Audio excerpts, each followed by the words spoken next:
本人自問細膽，好多嘢都唔敢試，但偏偏就好鍾意睇鬼片同殭屍片。入到戲院，鬼都未出現，淨係聽到啲得人驚嘅配樂，就揞住對眼唔敢睇。耐唔中就揼返條罅出嚟裝下。全戲院我肯定係嗌得最大聲嗰個，對腳驚俾嘢掹，所以就縮咗上張凳度，搞到腳痹。有一次同屋企人睇7點鐘嗰場戲，到睇完返屋企食飯，諗下走嘅時候兩手揈揈，乜都冇拎，個手袋漏咗喺戲院度。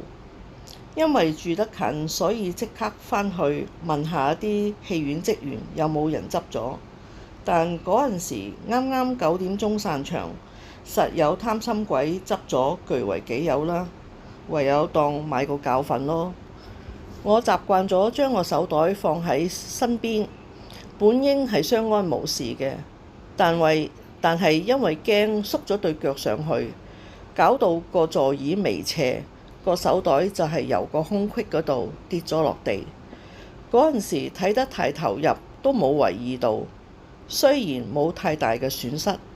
但係就要補領返張身份證，就麻煩啲咯。每次睇完鬼片都有後遺症，成日諗返起啲情節，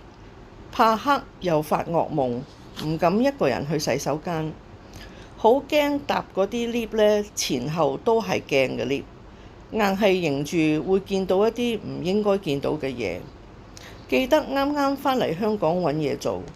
有一份工要去觀塘工廈見，以前未曾搭過工廈啲 lift，原來係舊式拉閘嘅。我突然間醒起，曾經睇過一套日本嘅鬼片，個主角搭嗰款 lift 呢，就係可以睇到經過嘅層數，出現鬼打牆，嚇到我即刻打退堂鼓，唔敢搭 lift 上去見工。好在之後所有做嘅工都係甲級寫字樓，唔使嚇餐飽嘅。